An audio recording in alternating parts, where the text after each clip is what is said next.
American Public Media. Victor Kofi Mallet and Bafor Asayama Eje met as students at MIT 6 years ago.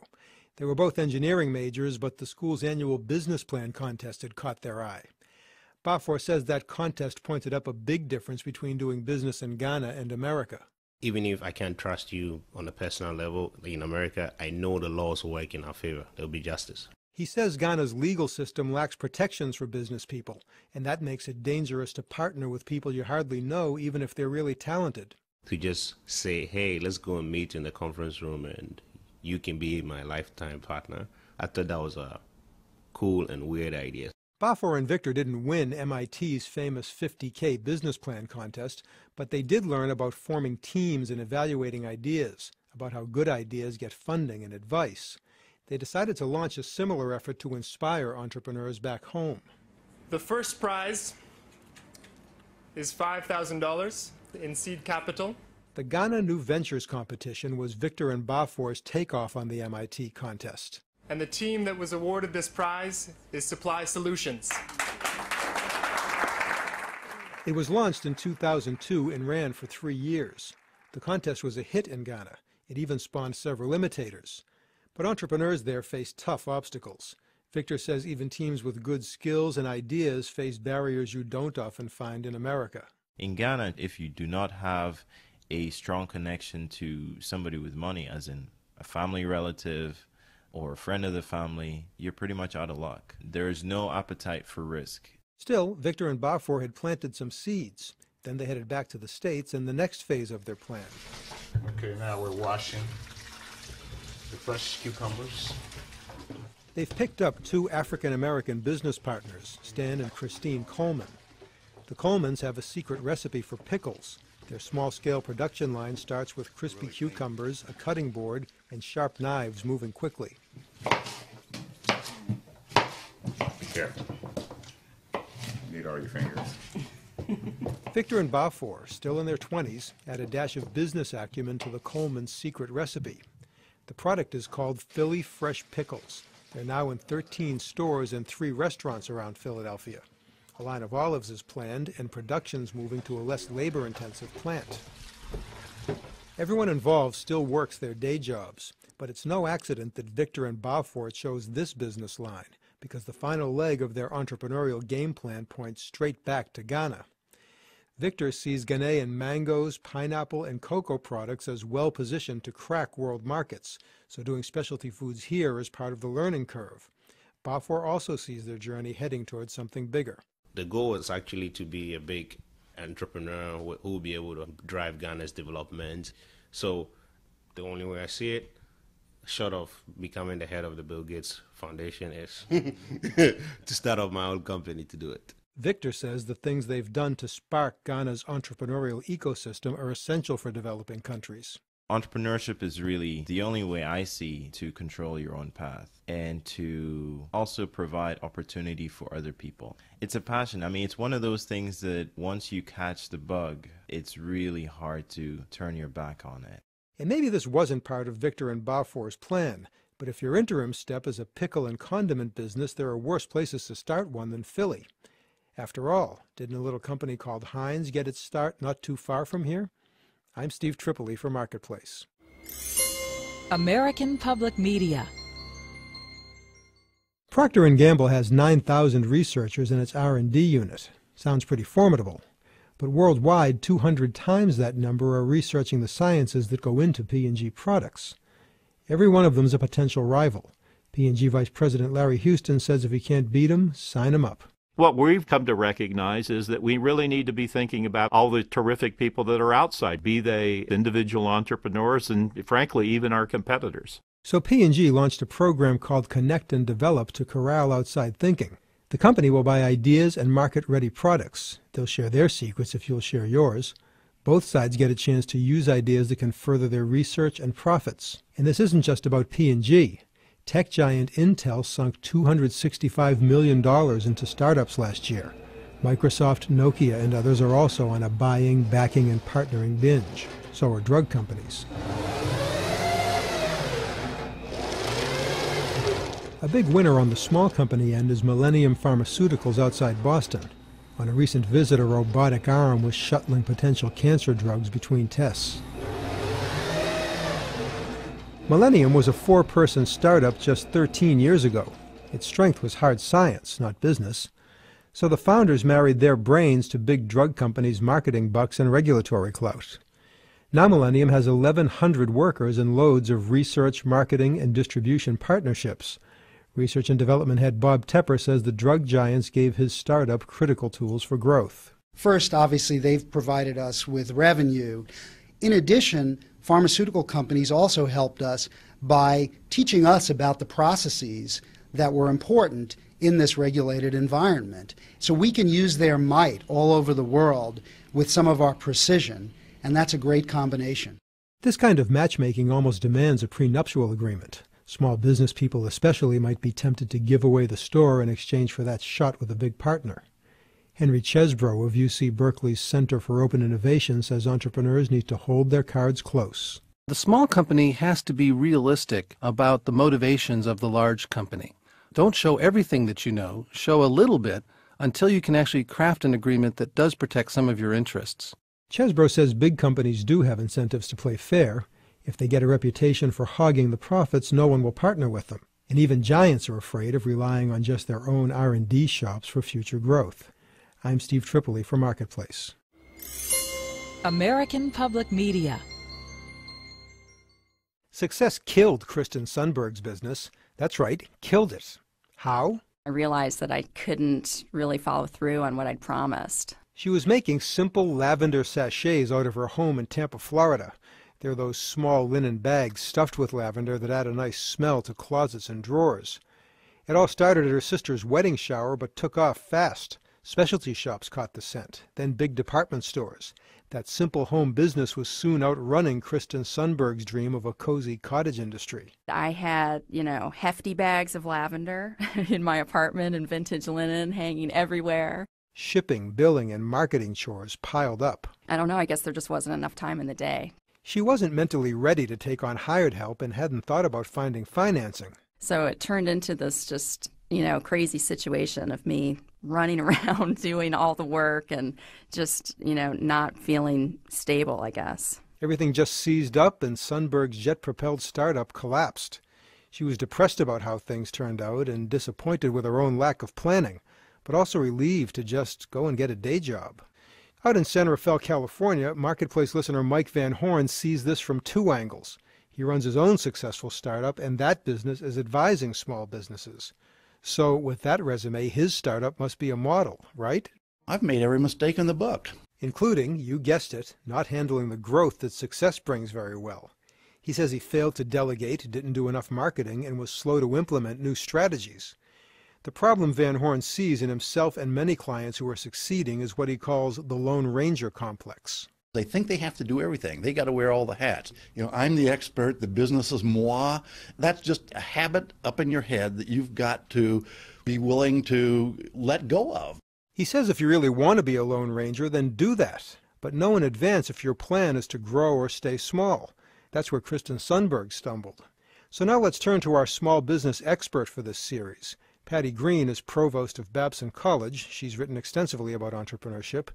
Green says Kristen Sundberg and Mike Van Horn both struggled with turning from the creative side of their businesses to the business side.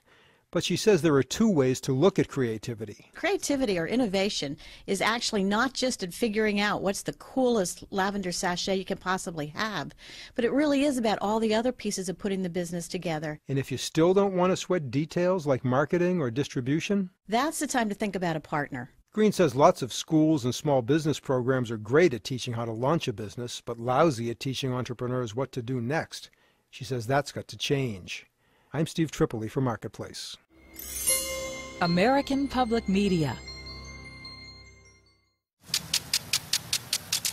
If Kevin Knaus hadn't come up short on the engineering front, you might have been hearing this sound all over California by now. He developed a new kind of remote-controlled lawn sprinkler system. Knaus could manufacture, install, and market it. But this system needed a design tweak to please big customers, and for that, Knaus needed engineering skills. He says that crucial missing talent sunk his company. The chief lesson from me is you need to be able to step in and do that job, because if you don't, you'll get caught flat-footed like me to a certain extent. Out in Kalamazoo, Michigan, Todd Holmes' startup crashed when it ran out of money. He was making a heated sleeping pad for campers. Holmes says one reason his capital ran out is that he didn't use it wisely. I concentrated on more of the selling aspect with the capital, getting the product out there. And I think what I probably would do more now is take a different approach and maybe do a little bit more research and product development. Both cases show how hard it can be for small business people to anticipate needs. Kevin Knaus, the sprinkler inventor, says that tells him to put more effort next time into identifying those needs. First, do a business plan, and within that business plan, look at the areas that you know very little about and see if you could develop the background and the education to do those. So let's turn to our small business expert, Patty Green from Babson College. She thinks Kevin Knaus is being too hard on himself. Sure, he was burned by not having the engineering skill his business needed, but Green says that doesn't mean he has to personally learn every job in the company. I think that's something that can hold people back, is thinking that they have to be the absolute expert on everything instead of understanding where the other resources are that can help them. Because face it, you can't know everything well enough to make this all work, not if you really want it to grow. Green says Todd Holm, the camping guy, may be right to think he spent too much early money and energy getting his product to market. Research, development, and industry contacts count too. And that's, I think, where business planning comes into it, is figuring out what's the order of when do you go to the trade shows, when do they have to see the product, all those types of things, and then laying out your plan to follow it through. And finally, some lessons from listener Rachel Carter in Fort Bragg, California. She's a land developer who regrets that an early failure scared her away from real estate for years. At the end of the project, I should have viewed it that I'd learned a lot and what was next. And instead, what I learned from it was that it was too hard and I didn't want to do it anymore. Carter also wishes she'd sought help much faster when she was sinking. So plan against your weaknesses, use startup capital wisely, and draw lessons, not fear, from your failures. These listeners are making my job easy. I'm Steve Tripoli for Marketplace. American Public Media. Report co-author Erland Bullwag says that after 9/11, Europe's rate of new business formation went way down and stayed there. But Americans are already back to starting businesses at pre-9/11 rates. It means that this culture of entrepreneurship is much stronger to withstand fluctuations. So there is a mechanism of entrepreneurship is so strong that it just shifted focus to other areas of activity. Bullwag, who's a business professor in Norway, says the dot-com crash left American entrepreneurs similarly unfazed. He says these quick rebounds show that adversity just gets Americans looking elsewhere for opportunity. You keep looking and you keep trying. Americans start far more new businesses per capita than most major industrial countries, and the GEM report says more of these startups force business in new directions. That pressures established businesses to change or be flattened. American entrepreneur Jim Poss makes street-side waste containers that feature solar-powered trash compactors. They crush the trash so more fits in. His Seahorse Power Company claims the containers cut costs because they need less emptying. Poss worked for companies that do business abroad. He says America's abundance of entrepreneurs and venture funders who don't flinch at failing is unbeatable. The difference is that people are really willing to go out and take a risk, and that other people are willing to bet on that. German emigre Gina Maschek runs the internet florist Beyond Blossoms. She says launching her business here was far easier than it would have been in Germany. Entrepreneurs are much more supported here. With support, I mean, the whole system, like the tax law. Another thing is that there aren't as many schools over there that really teach business.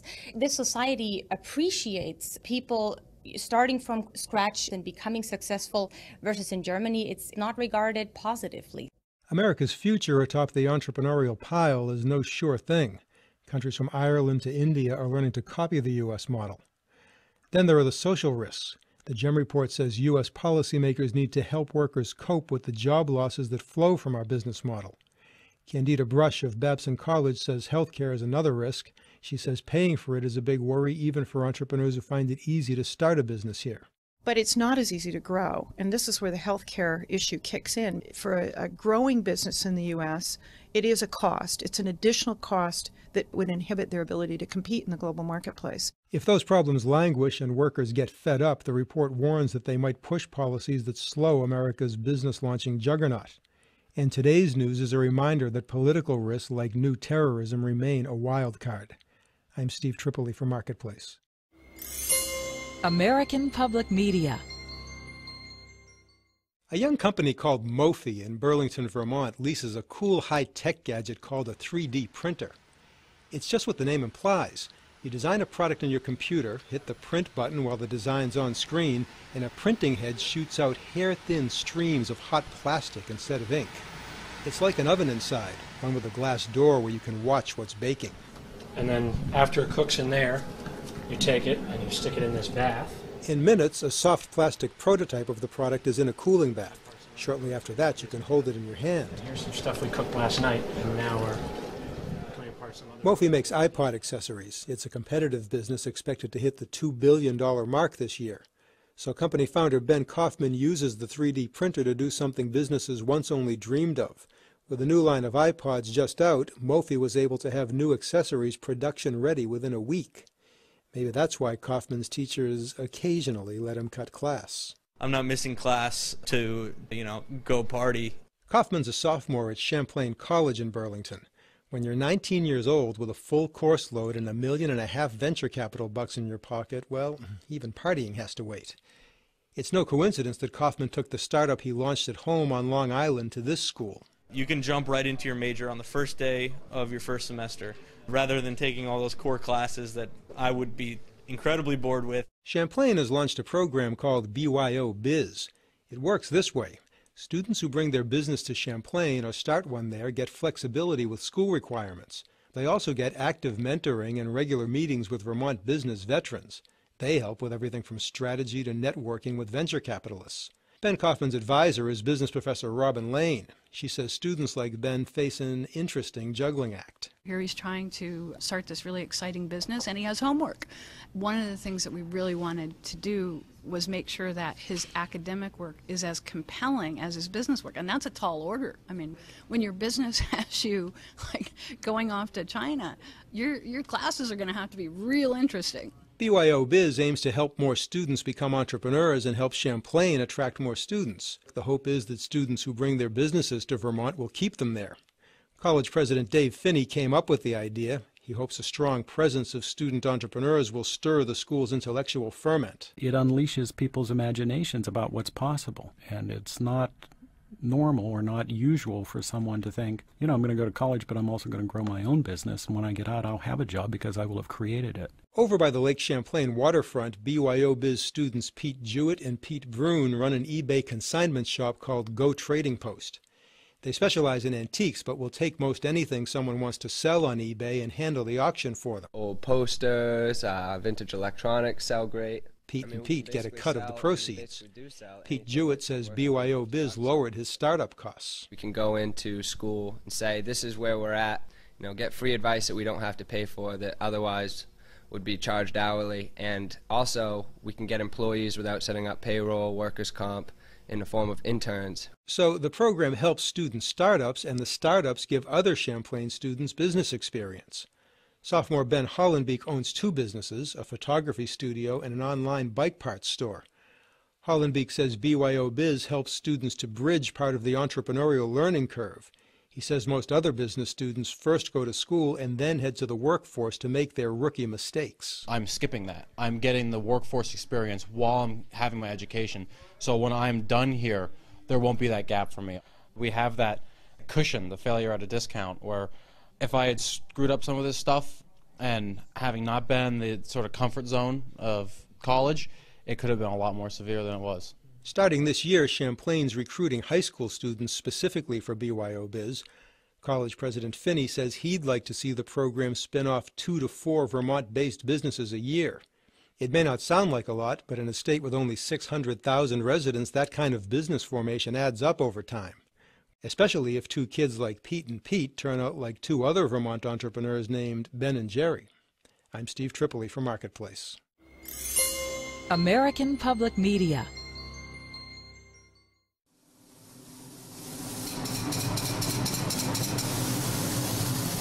The spray guns are busy these days at Mike Shipstead's business.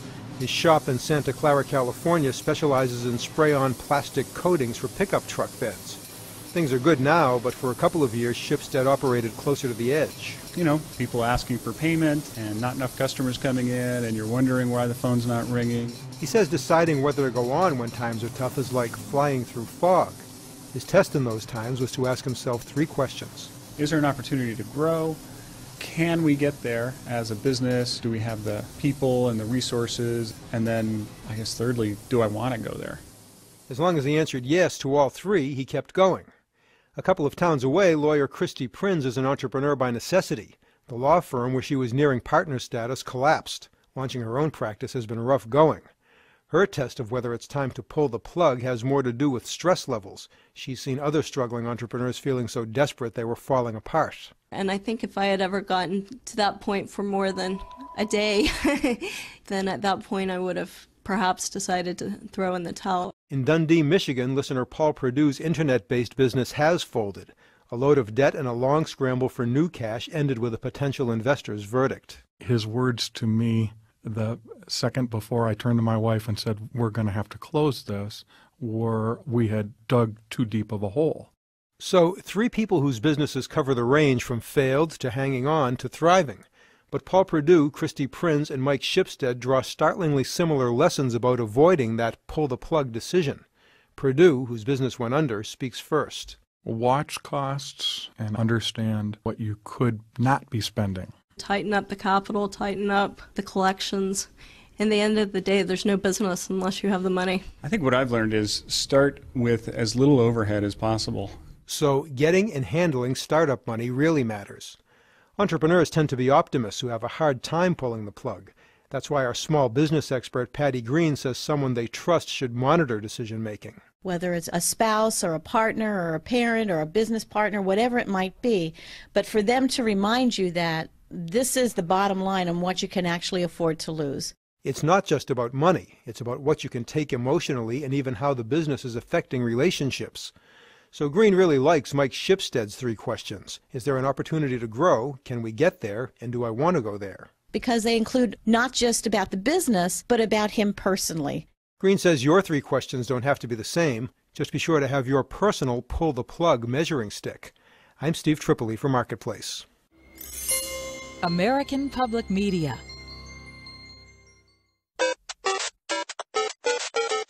Oh, if they could just start over. In Seattle, Daniel Hornal creates and sells personalized ringtones for cell phones. You're hearing one now. He's been searching for startup capital, and like many entrepreneurs at this stage, he's beginning to second-guess the way he's done it. Well, I'd start earlier. I wish I had talked to more people earlier.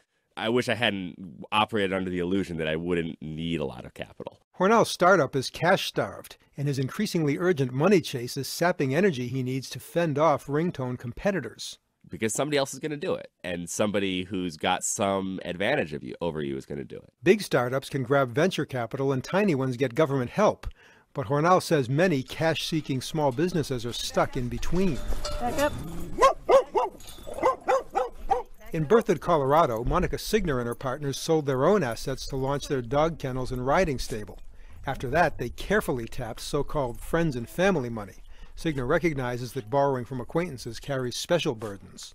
You want to make sure, obviously, you don't want to jeopardize your friendship, and you want to make sure to be able to honor your commitments.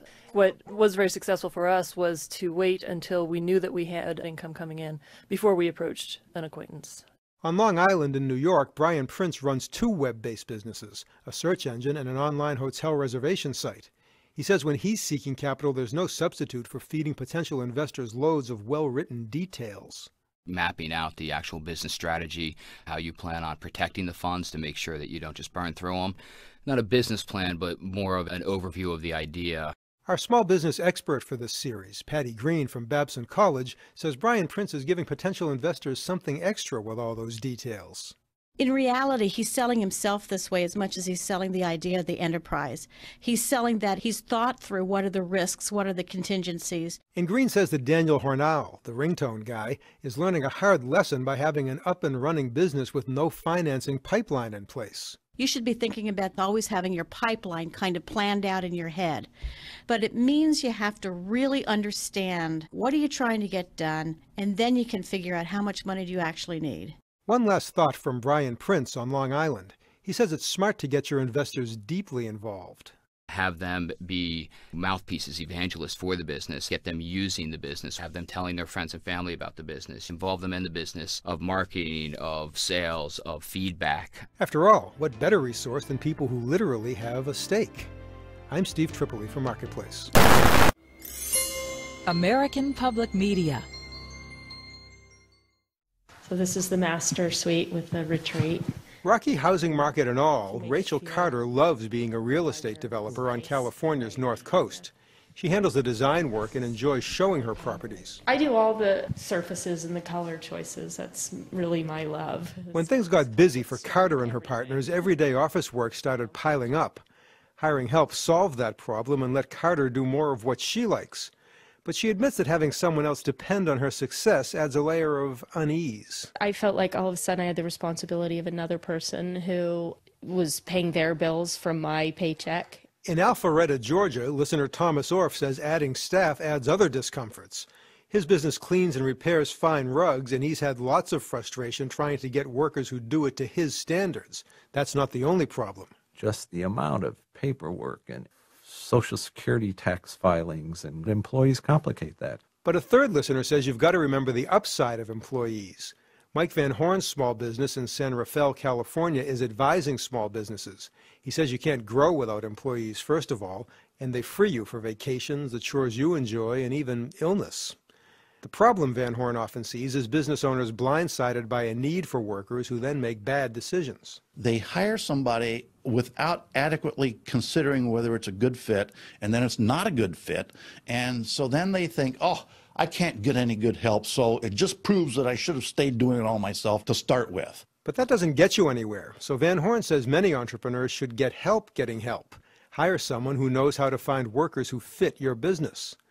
Our Babson College small business expert Patty Green says entrepreneurs have 3 things to consider when contemplating that first hire. She says Rachel Carter, the real estate developer, is right. The first thing is that being responsible for someone else's livelihood really does change things. Secondly, how you use your own time has to change, because this person has to learn about you, about the venture. And the third is it's a different skill set. Different because you have to weigh other people's needs, how their talents fit in, and because now you have to constantly remember that your own example is setting the company's culture.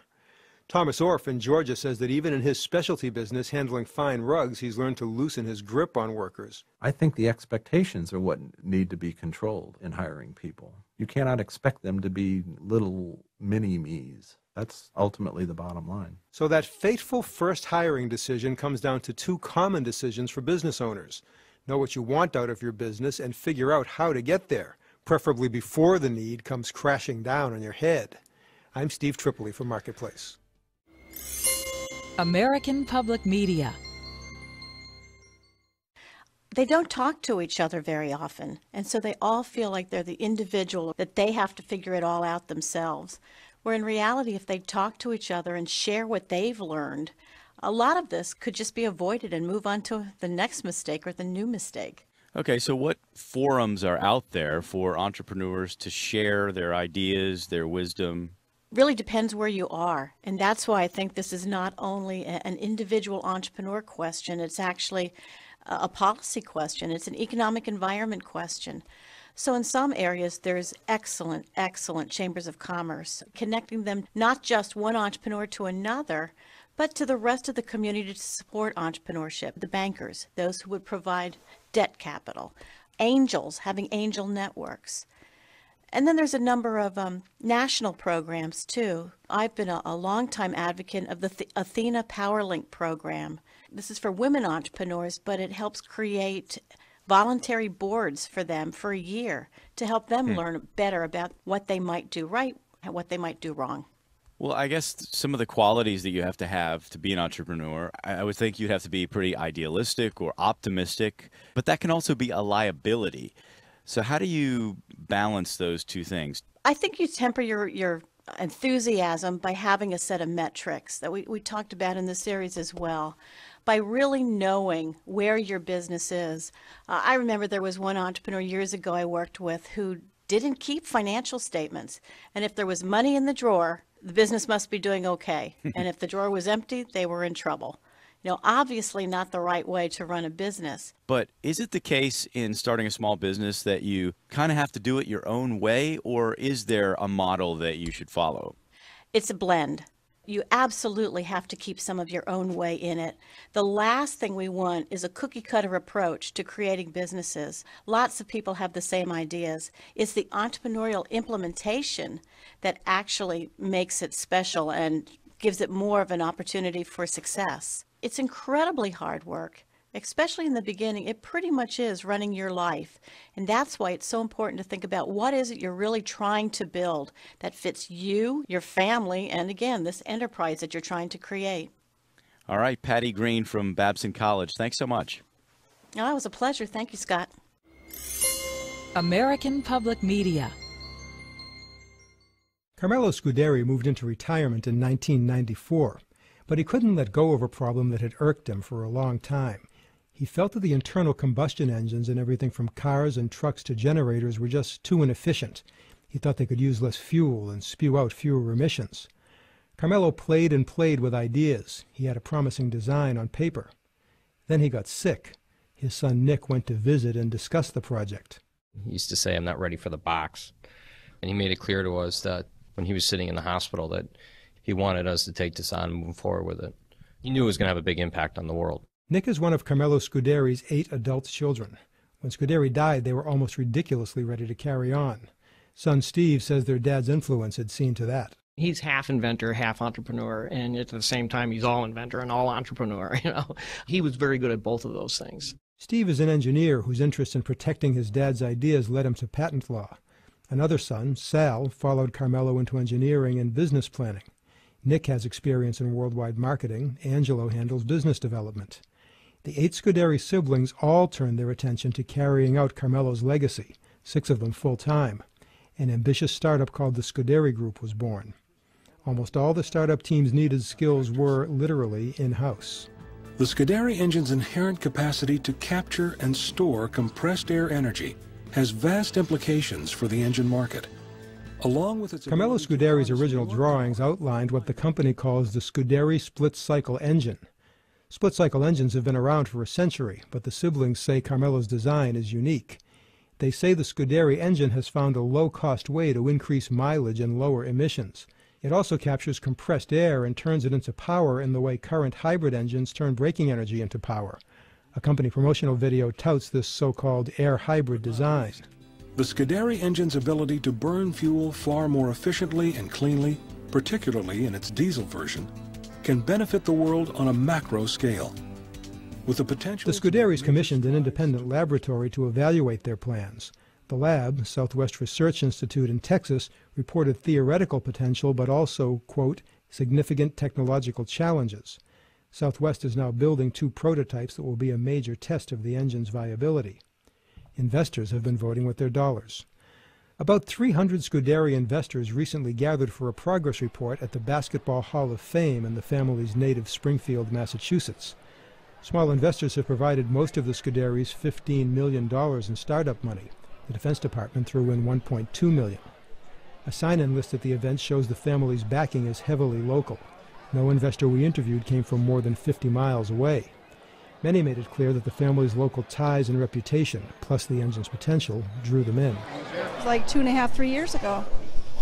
And even though it was a shot in the dark, just something about it really grabbed my interest, and I've kept with it. Carmelo Scuderi, if he hadn't believed, if he hadn't had the evidence to know that this was going to go, he would have dropped it, gone on to something else. People take risks on things that aren't worthy all the time, and we just thought we'd take the risk on this. And it is a risk. Jal Gandhi of the University of Wisconsin's Engine Research Center says the family is part of a very long line of engine tinkerers whose ideas look good on paper.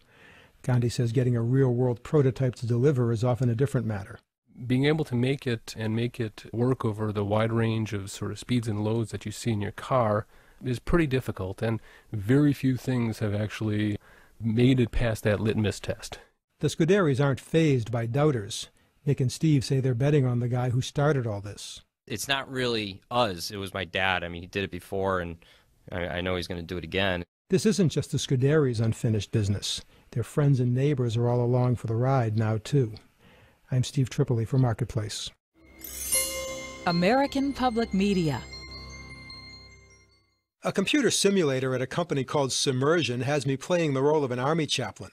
It's a training exercise where I'm questioning a troubled young recruit named Billy Parker. Billy's a videotaped actor, and the computer picks his answers based on my questions. It seems like something's been bothering you lately. How are you feeling? I don't know. Nothing's going right. Keep getting into arguments with everyone. Just I'm so mad all the time. The questions are supposed to gauge just how troubled Billy is without driving him away. Billy lets on that he's thought of harming himself. A new question brings more revelations. Billy, help me understand why you're thinking about suicide now. Because my life sucks. Because I'm going home to visit my mom, and I gotta explain to her and the rest of the family how I'm such a screw-up, that my wife can't stand to be with me, that she's leaving me. Don't worry, we won't leave you hanging about poor Billy. Submersion got its start in Columbia, Maryland because founder Dale Olson was a veteran of the Applied Physics Lab at Johns Hopkins University. Hopkins has lots of smart people, a key ingredient in what business folks call an entrepreneurial ecosystem. Dale Olson says those contacts helped his startup from outside when he wasn't big enough to have their skills inside. What I had is really strong people who made movies and were willing to stick their neck out to help go a little bit above and beyond, people who wrote software and were willing to put a little extra time in to make sure things were done well and done right. There was a lot of pieces put together. Hopkins colleagues also helped Olson with computer, editing, and budgeting support. And Olson's many years with those people brought his startup more than brains. I had earned the trust and confidence of the people around me, and so they gave me more latitude than they might have given somebody without having done what I had done. One way they helped? Olson says the Applied Physics Lab didn't insist on timely payment for some services when he was struggling. Joe Hadzima helps loads of startups worldwide through the MIT Enterprise Forum near Boston. Hadzima says stories like Olson's follow a familiar entrepreneurial recipe. The base components in my mind are knowledge and information on how to do an entrepreneurial thing, role models, and the network that allows you to connect with people and ideas and money. Back in Maryland, Olson's startup has a logical customer base among federal agencies. They buy training simulations teaching everything from courtroom questioning to sensitivity to Middle Eastern cultures. My simulation revealed at the end that poor Billy Parker wasn't at high risk for suicide, but before I knew that, I'd extracted a promise. Okay, Billy, tell me your understanding of what we're going to do. I'm gonna come and talk to you tomorrow. Maybe I'm in the wrong line of work. I'm Steve Tripoli for Marketplace. American Public Media. If you want to understand why the planes are coming back, visit 84-year-old Cy Keller. Cy's latest invention is a lot like his other ones. It's all about solving an everyday problem. And then when the fish hits, it'll just ring a little bell. This invention replaces the old hand-over-hand fishing line used by North Country ice fishermen. You set the hook and you're fighting them with a little rod and reel. Keller's made and marketed many ingenious small products, but in the Red River Valley of North Dakota and Minnesota, he's known for a bigger invention. It all started 50 years ago with a turkey farmer who couldn't scoop manure from around the posts in his barns. He brought his problem to Keller's machine shop. After he left, my brother and I thought, man, if we could make something that would really turn sharp. It took us probably 3-4 months before we come up with an idea that it would turn very sharp. The Keller's sharp-turning skid steer loader changed the way work is done on farms and in factories. It also launched the multinational Bobcat equipment line. 500,000 Bobcats later, it's still based near Fargo. Today, there's a lot more to the reviving Plains states than heavy equipment. Joel Kotkin of the nonpartisan New America Foundation has been studying the region's comeback. The revival is concentrated in a series of, you can almost call an archipelago of small cities and towns that are doing quite well. Des Moines, Sioux Falls, Fargo are 3 very good examples. Kotkin says the stars are aligning for about a dozen Plains cities. Unemployment in these places is negligible. Wage gains are outpacing most of America, and they boast well-educated populations, growing tech and energy sectors, plus lots of cooperation between entrepreneurs, government, and nearby universities. In Fargo, electronics manufacturing like this computerized assembly line is one new strength. There's Biotech, a local software company bought out by Microsoft, employs over 2,000 people. Today's comeback businesses trace a direct line from the farmers and ranchers of a century ago. Their descendants moved into crop and livestock science, farm management, and heavy equipment. That's Cy Keller's generation. Then that generation moved its well-schooled kids into biotech, software, electronics, and hard science. This machine provides aeration for the bacteria that contain the DNA that we're growing. If Cy Keller has a spiritual heir today, it would have to be 31-year-old Mike Chambers. His biotech startup Aldevron in Fargo manufactures DNA for vaccine makers. In one part of the lab, a big machine can shake dozens of beakers at once to aerate bacterial cultures. Aldevron has 750 clients worldwide and has been profitable from the start. Mike Chambers says his roots in his family's large beekeeping business put him on this road. Beekeeping is a fascinating industry. So that's sort of what got me into science, and working for my dad and for my grandpa got me into business. And it's funny because making DNA is very analogous to making honey. Chambers says local business people are quick to fund promising startups. This nexus of rising businesses and community-wide cooperation has started paying another dividend. We get a huge stack of resumes every month from people that want to come home. The re-energizing cities of the Plains can now provide good work to both ends of a two-career couple. Then there's another attraction. You can get a great house here for under $200,000. But even with all the good news, the Plains states are still an economic work in progress. Joel Kotkin says the whole region needs an infrastructure upgrade. It needs electric and telecommunications lines, irrigation systems, and better air service. He says the new Great Plains won't look like the old Plains. It's going to be something where there's going to be fewer but more vibrant centers. And those centers could easily be one of the more promising outlets for America's future growth. This is another option for America in the 21st century, another strength that we can play on, something that we have forgotten. We haven't looked at this huge part of the country that is essentially underdeveloped and that has enormous potential that we haven't even begun to tap. Mike Chambers' office at Aldevron used to sport an inspirational picture. Some farmer had turned an old headboard from a bed into a gate. Chambers says that picture reminded him of the daily ingenuity that once made the Plains states grow, and it reminds him of what it will take to make today's budding revival stick. I'm Steve Tripoli for Marketplace. American Public Media. Much of the economy of South Dakota's Pine Ridge Reservation just doesn't make sense. One particular statistic irritates Chamber of Commerce head Ivan Sorbel. It's estimated that $80 million come onto the reservation in any given year, and approximately about 80% of that leaves the reservation within 24 hours. That's because there aren't many businesses on the reservation to capture those dollars. People head straight to border towns to shop. Sorbel says it's bad enough that money doesn't circulate inside a reservation where unemployment's a staggering 60%. But it's especially aggravating for such an isolated place. Pine Ridge is the size of Connecticut and has just 25,000 residents in a few towns. Most all are members of the Oglala Lakota Sioux tribe. Yet people often travel 100 miles for services as basic as a haircut. You know, the tribe as a whole, it's been a bit of a stretch for them to understand that private entrepreneurship is important. Tribe member Elsie Meeks says small business is missing here because tribal culture emphasizes group advancement, so many still frown on individual profit. But there's a growing number of tribal small business initiatives, and they're paying off. U.S. Census figures show the number of Native American entrepreneurs nearly doubling in recent years. And here's a surprise. Native-owned small businesses collectively generate more revenue than tribal casinos now.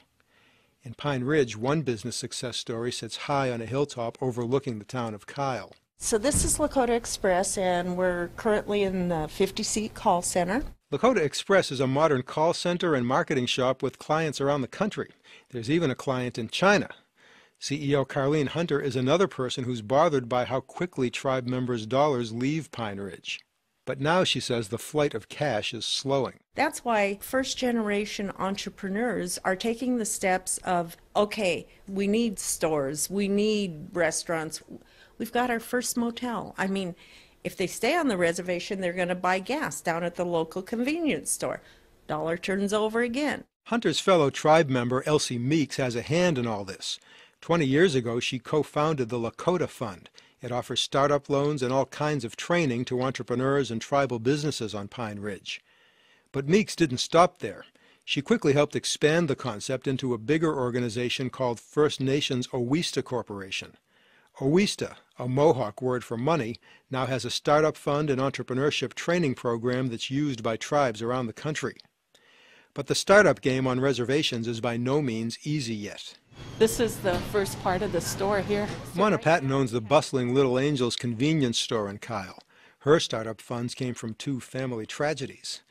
Now she wants to build a full-service grocery store and movie theater, but doing that on Pine Ridge means overcoming obstacles most entrepreneurs never face. Water mains, sewer mains.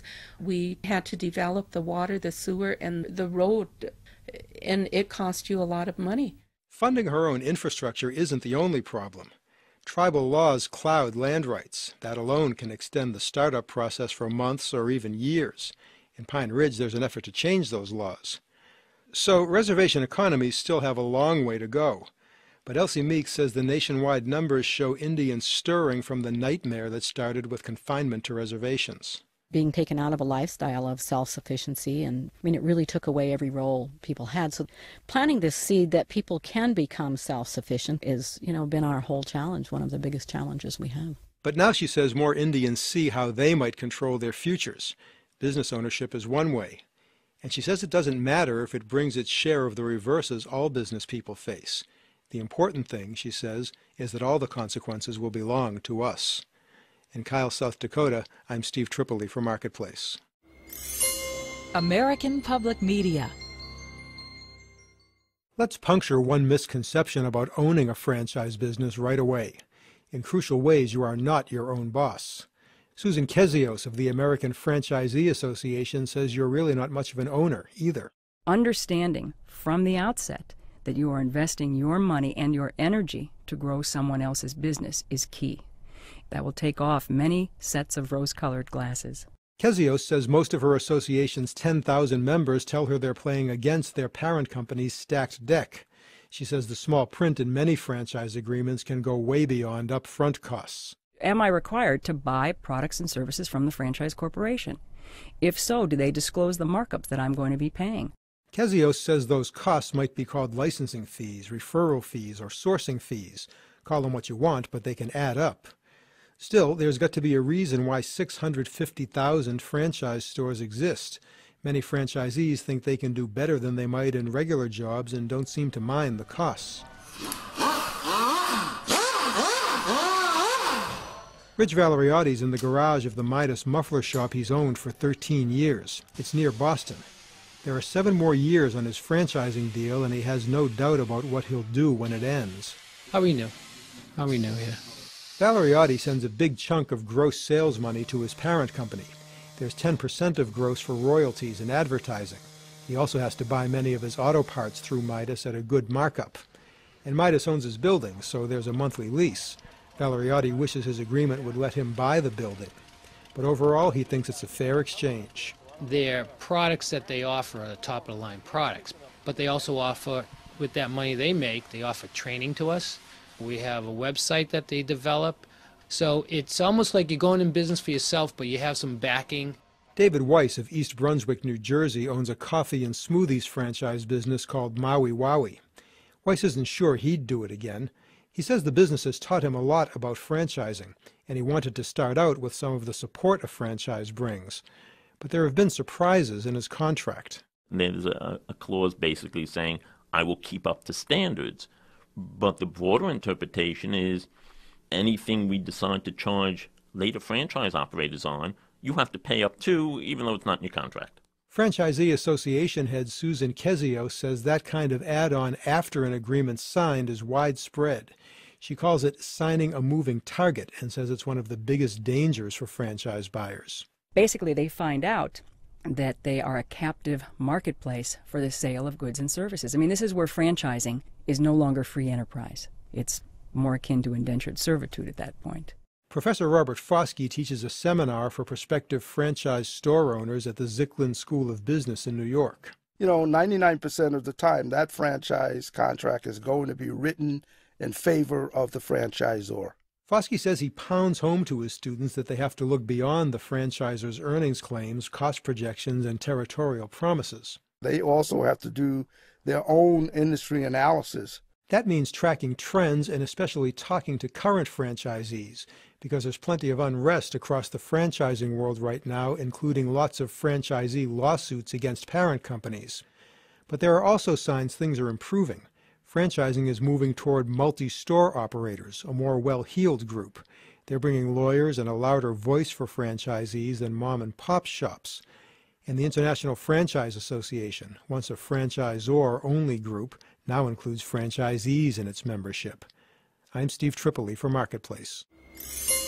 American Public Media. I think I'll let the people who've done it be your guides today.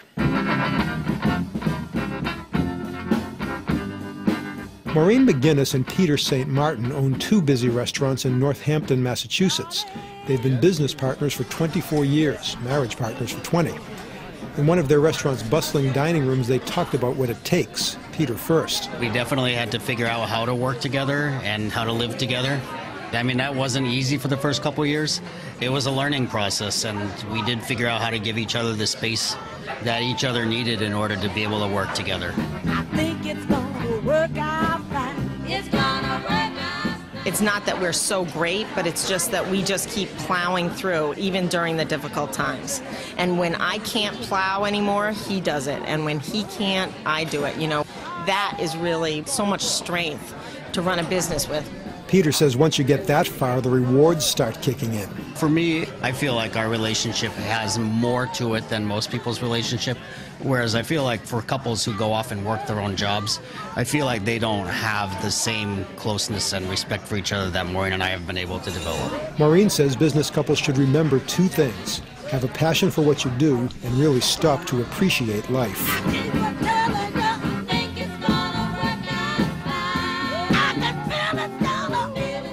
Out in Akron, Ohio, Sage and Rocky Lewis have run their web marketing firm SageRock.com for 8 years. They've been married for 10. Sage and Rocky say spousal business partnerships definitely aren't for everyone. Handling spillover between the two lives is one reason. It's probably either going to work out terrifically or be a colossal calamity. You are integrating things that you have really no idea that are going to be integrated, and it intertwines your life in a way that is much more deep than it ever had been before.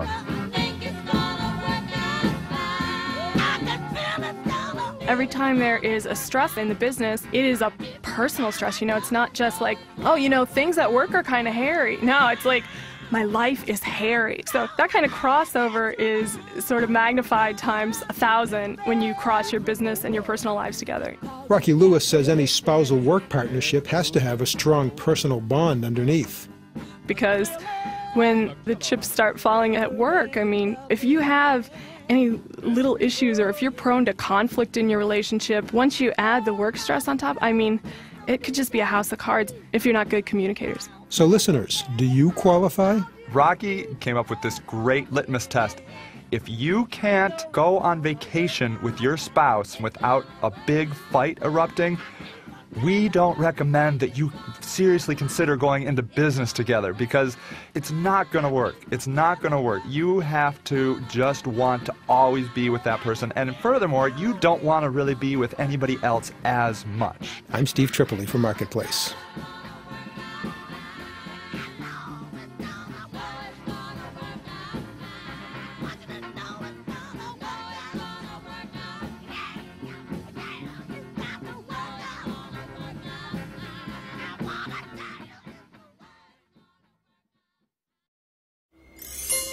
American Public Media. A decade ago, the movie Hackers portrayed a bunch of cyber-hip teens who busted into corporate computers mostly to show off. Yes! Home run, okay. Just showing off doesn't cut it anymore. Vincent Wiefer of Symantec, which makes Norton antivirus software, says a far nastier group has now moved in. Really, we saw a dramatic transition from the old hackers, virus writers era into the cybercrime era occurring the end of 2004 to early 2005. It was a very, very dramatic changeover. These new bad guys saw big money in attacking computers. They want your personal information so they can rob you, or so they can pose as you and steal from someone else.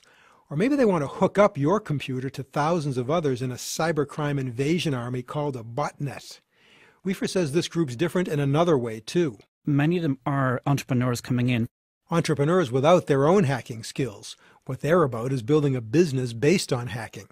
Dave Marcus of McAfee Labs, another antivirus firm, says organized crime groups worldwide are players. They and others recruit young geeks they find in coffee houses and other hangouts. But they're drafting another cohort, too, college students with more advanced tech skills. And they look to them for a different reason. They're more look to the university students to place them later on down the line in a company that they're going to need insider information on. They will look for a person who's in their second year or first year of college and actually sponsor their education. These dark side recruiters also chase seasoned pros. Gadi Evron is a computer security expert with the Israeli firm Beyond Security. He says he's been recruited twice. The first time, somebody just gave me a call out of nowhere, saying they hold my resume in their hands, and they wanted to know if I'm interested in a job hacking into websites. Evron guessed that these callers were middlemen. He never found out who was behind them. But the next approach was more direct. I was in a formal meeting with very impressive people, and they said, we're a global firm for private investigations, and we're interested in your help. And it became pretty clear over the conversation that they were speaking of industrial espionage. Evron wouldn't name that company, but he says it's pretty clear both ends of these deals know they're breaking the law. And he says people with no special computer skills might be tricked into cybercrime. You yourself, Steve, may get an email, for example, saying, hey, are you interested in work from home? Or some sort of a $75K a year job. The one thing they don't tell these people is that they'll be arrested in about a week or two. These folks are being used to launder money. For a fee, they transfer stolen funds to Russia, China, or another cybercrime outpost, thinking it's a legitimate transfer. Then they get dumped. Their untraceable sponsors don't care if these so-called money mules are quickly busted. There's too many garbage files. I need more time. In that decade-old movie, the fictional young hackers track down the evil computer virus and, of course, save the world. I found it! I found it! You should be so lucky in Real World 2007. Gadi Evron says most people don't realize how dangerous the internet has become. Serious-looking websites and emails can be imposters. Celebrity websites, social sites like MySpace, and hot sites like one for this year's Super Bowl have all been booby-trapped. Bottom line, you need to have all your computer defenses up, and you need good ones, because there's no larger solution for fighting these new cybercrime entrepreneurs right now, and they know it. I'm Steve Tripoli for Marketplace. American Public Media. The bite of insurance costs is more dramatic when you see it directly from a small factory's floor. This is the largest of the units that we make, and it's a portable winch hoist. Lincoln Precision Machining outside Boston makes hoists and winches for lifting things. The company struggles with costs and competition, but it's holding its own for now. When I first visited the company in 1999, it had 26 employees. Health insurance coverage for a family cost $460 a month back then, and the company paid for all of it. Today, Lincoln's down to 22 employees, and family health insurance premiums have tripled. They're nearly $1,500 a month now. And workers pay a share of that, about $300 a month. Of course, this cost is growing far faster than Lincoln's profits. Richard Hallen, the company's vice president then and now, says the pain of paying it has been spread around. It comes in part from lower wages for the employees. I think it comes from lower profits for the corporation. It comes from trying to find new sources for materials.